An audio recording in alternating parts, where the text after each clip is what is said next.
or is it best done through a rail system?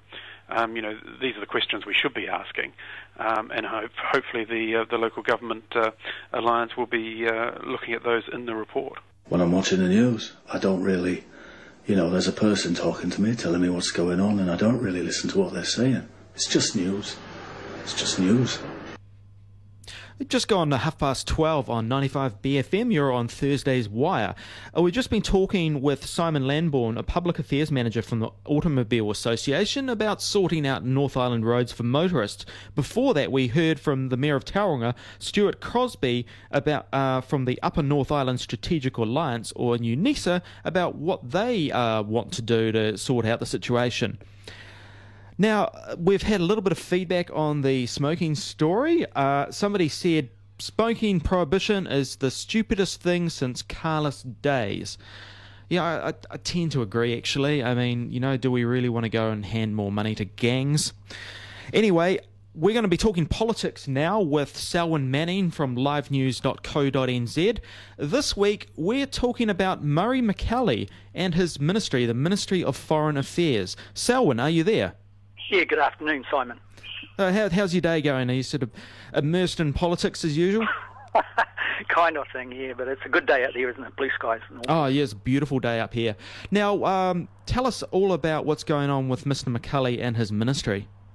Yeah, well, the latest in a long saga of pressure against Murray McKelly came through Parliament again yesterday, where the former Minister of Foreign Affairs, actually, and former Labour leader Phil Goff, really had delivered another layer of complexity and strife, if you like, for Murray McKelly to answer.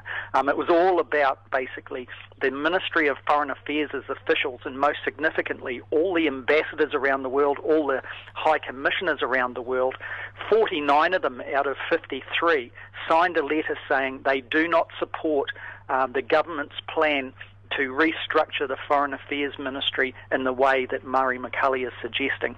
Now, that reform, remember, we spoke, Simon, on this issue, or we did on Counterclockwise a few weeks ago, where the government's intention was to basically lay off around 300 people out of a total of just short of 2,000 in the Ministry of Foreign Affairs. That around 600 people would have to reapply for their jobs.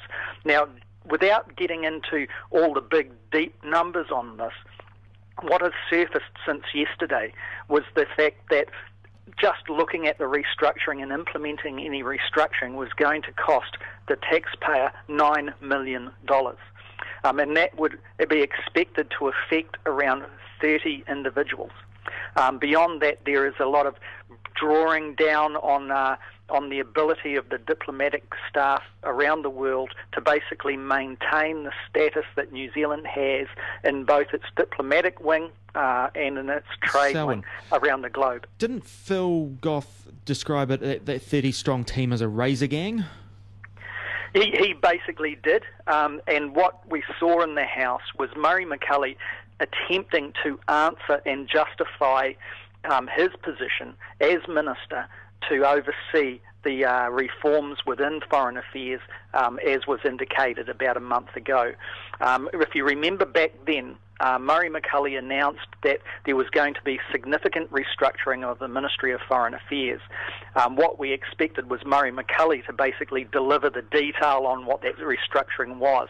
He didn't turn up. The head of Ministry of Foreign Affairs, a guy called Alan, he turned up and he delivered it. And it was kind of a strange thing in the sense that it was a government-led initiative, but you didn't have the minister doing it. It was the first time we saw basically a hint of an estrangement having developed between the ministry and the minister in this portfolio. I was wondering the relationship between John Allen and the minister. I mean, what's going on between them there? Well, what we can see is last week in the House, Murray McKelly, justifying his position, was trying to create distance from the chief executive of the Ministry of Foreign Affairs.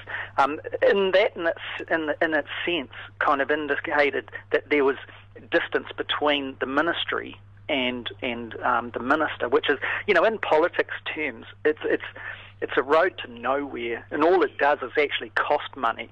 And if you have not got a minister that has got a relationship that is a respectful relationship with his ministerial officials, and the ministerial officials do not support, one, their chief executive, and two, the minister, well then the thing is going to go nowhere. What we can only see that the relationship between the chief executive and the minister, Murray McCully, is one where Murray McCully is pointing the finger at the chief executive and saying he can't kind of do the job, or that, should we say, his job when he rolls it out is one that Murray McCully is scrutinising as opposed to supporting. That's the kind of message we're getting from there.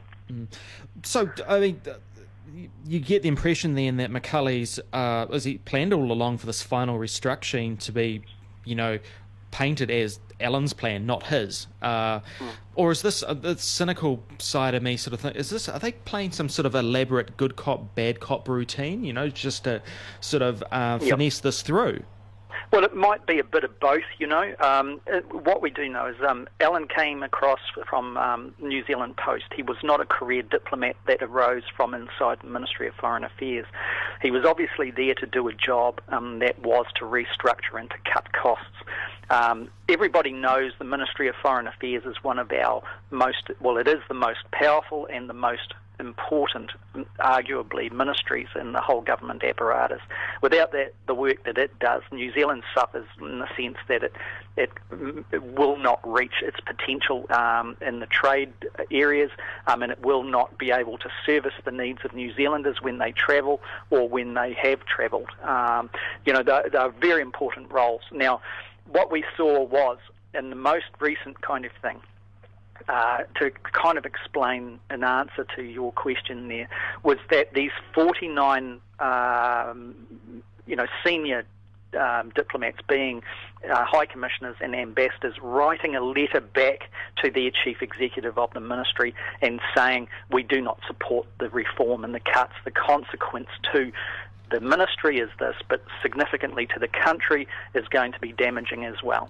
Yes, now that in itself suggests that this chief executive is isolated from his own people, and that's what you can read from that. And two, then you get the minister, who's supposed to be in charge of marshalling a smooth transition on this type of thing. He stands up in the House and points the finger at the chief executive as if he is not, as if his actions are needing to be scrutinised as opposed to being supported or governed by the government. So Phil Goff, do you still think he has friends inside MFAT? I mean, diplomats are meant to be neutral, but Goff's been around for a long time.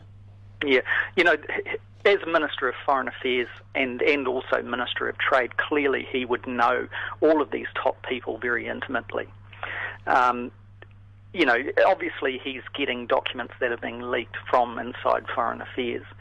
This is another thing that indicates once again that the officials, which usually these public affairs officials, especially in that particular ministry, they are very independent. They're powerful, as we mentioned on the program once before, but they generally play the party line, if you like, of whoever's in government. For this type of fallout, where you've got a ministry that's leaking like a sieve to the opposition foreign affairs spokesperson, that in itself is almost, it's unheard of. I've never seen it to this degree before in the 20 years of reporting. It is certainly, it's a situation where when you look from the outside, and you look at Murray McCully's performance on this, where he appears to be shaken, where his colleagues in the House, when he is answering questions, seem to give him distance and quiet. They don't go into bat for him in any way. It's a situation of isolation, and I wonder, as a political writer that analyses this kind of thing, how long can this go on?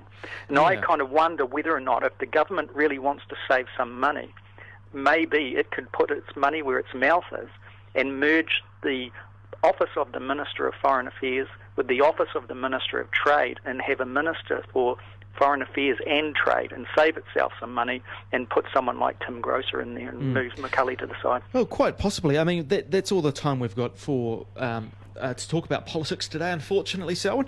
I mean, possibly, soon on, maybe it is a fight to the death here. On Trade Me, we could see either a job listing for a Minister of Foreign Affairs or its Chief Executive. So, anyway, thanks a lot for coming on the show again, Selwyn, and we'll talk again sometime soon.